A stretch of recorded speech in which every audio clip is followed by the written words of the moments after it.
Hello and welcome back to For All Humans. Today we'll be talking about racism and slavery, but first we need to start our discussion by defining what it means to be human. Being human is significant as there is a fundamental difference between human beings and animals, and that is in self-reflection.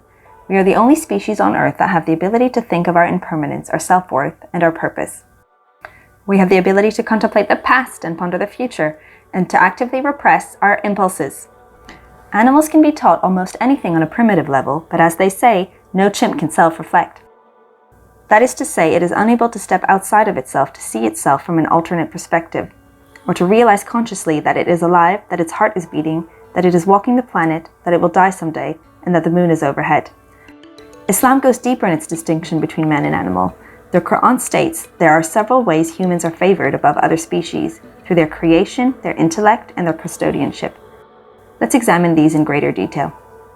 The Quran enhances the dignity bestowed upon humans by telling us how we were created. There are two elements mentioned in our conception. One is of the physical, that is dust or clay from earth, and the other is spiritual, that is the divine spirit of God. The physical aspect of us is humbling, what with being out of clay and all, but having the spirit of God in each and every human raises us all in status. As the Quran narrates in chapter 22, verse 5, O people, if you should be in doubt about the resurrection, then consider that indeed we created you from dust, then from a sperm drop, then from a clinging clot, and then from a lump of flesh, formed and unformed, that we may show you.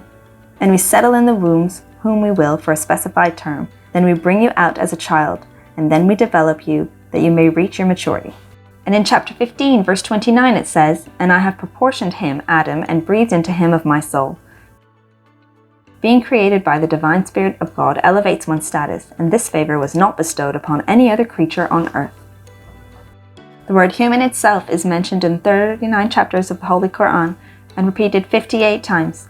The word beings is mentioned 37 times, and the word people 368 times.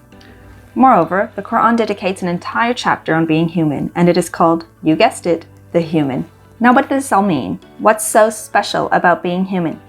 The Quran and God, its author, place a central value on being human, and that is the free will we have due to the intellect we were given. We have the ability to choose our actions to either help each other and ourselves, or to hinder our progress. How we choose to act and interact with one another may be seen as a huge responsibility, but it's also one of the biggest blessings we have, and it defines our humanity. This freedom of choice gives us our individuality and our ability to make decisions for ourselves. Unlike animals, we can succumb to our instincts or choose to go against our nature. Humans were given a special honor by being created with a resemblance to one of God's features. That is, we are all given the ability to choose freely. So essentially, we were all born free. And in Islam, that fundamental freedom can't be taken away or restricted in any way. If it is, then in the eyes of God, it is done unlawfully by no wrongdoer or an oppressor. So you see, it is through revelations that God has given us ways to keep intact our inherent dignity and sovereignty, which is a right for all.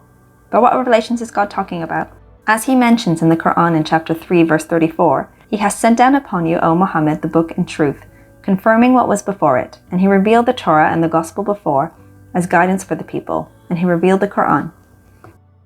And in the revelations, he also mentions that, as respect for us beings, God has given us the responsibility of being successors of the earth. This is the third favor he placed on humankind and no other creation. The Quran says in chapter 6, verse 165, It is he who has appointed you vicegerent on the earth. Indeed, a Muslim's character and identity is rooted in the concept of being a caretaker, not only to their family and friends, but also to everyone and everything that exists on earth.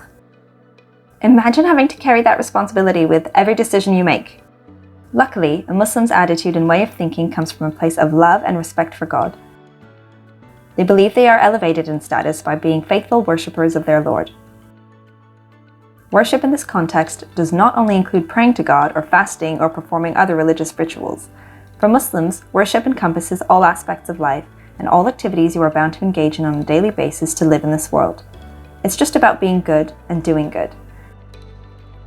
Through the diligently recorded and preserved history of the actions of Prophet Muhammad, Muslims are able to understand how to live their best life on a daily basis.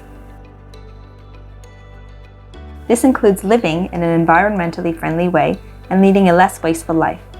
It's about respect for animals and preserving the planet. It's about living in a healthy and helpful way and reducing the harm and injustice that already exists. This also extends to money dealings and business transactions, and it includes our interactions and relations with others. In all the affairs we just listed, Muslim believers are required to have a mindset that shows love, consideration, and support. Interactions are to happen in the spirit of fairness, tolerance, brotherhood, and community. With that said, this transcendent version of man in the Quran goes well beyond the physical aspects that make us human and slashes the view that we are merely an advanced type of primate. We are much more than that. We are women and men, brothers and sisters, and our origin is one, that of Adam and Eve. So, we're all born equal, right? As the Quran states in chapter 4, verse 1, O mankind, fear your Lord who created you from one soul and created from its mate and dispersed from both of them many men and women. The only thing that sets us apart from one another is our actions.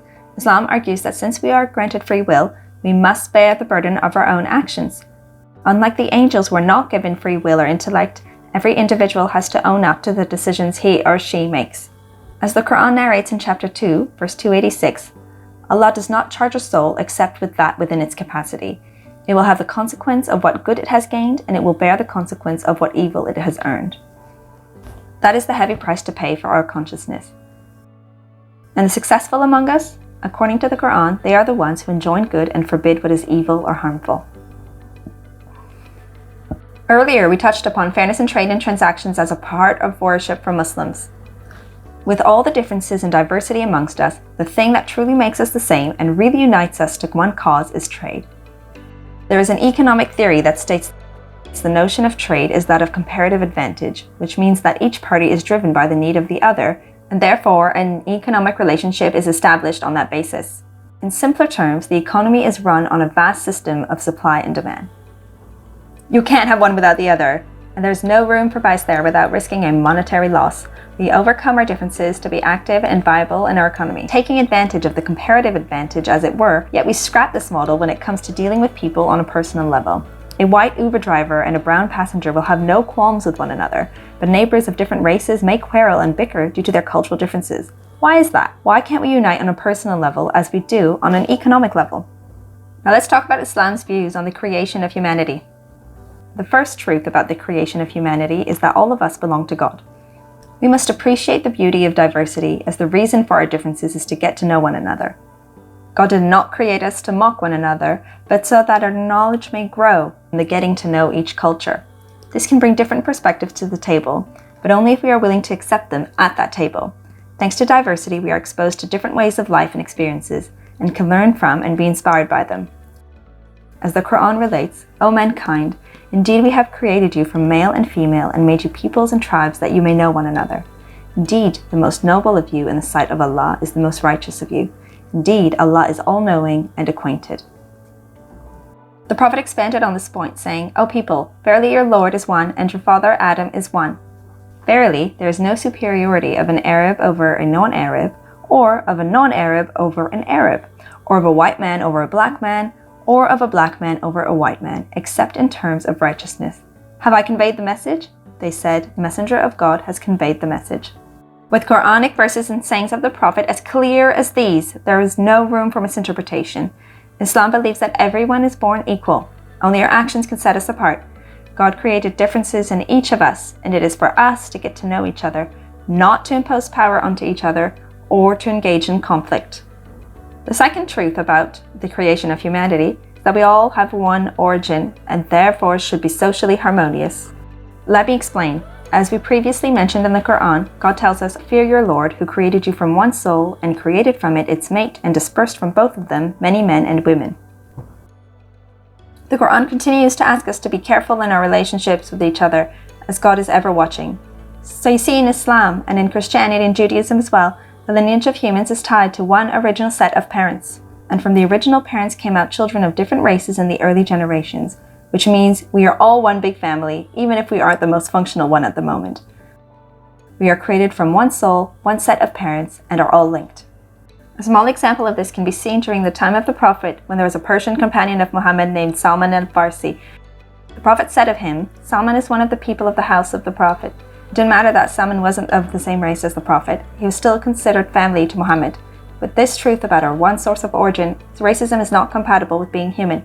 We are united by one mother and one father, no matter the color of our skin. This brings us to the third truth about the creation of humanity. The people who are most beloved to God are the ones who are most beneficial to people. That's right, folks, it isn't skin deep after all. The messenger of God was asked, which of the people are most beloved to God? He replied, those who are the most beneficial to people. So I'll leave you this thought. Islam doesn't pay much attention to how you look or where you come from. In truth, we come from the same origin, even if we look different. What matters is what we do and how we treat each other. As the Prophet says, O people, verily God has taken away from you the arrogance of ignorance and its pride and forefather. People are of two types, righteous and pious, who are dear to God, and doomed evildoers who are insignificant before God. People are the descendants of Adam, and God created Adam from dust. So if you want to elevate your rank, all you have to do is be a good person. If you liked what you saw, please remember to like, comment, share, and let us know what you think in the comment section below. See you all next time.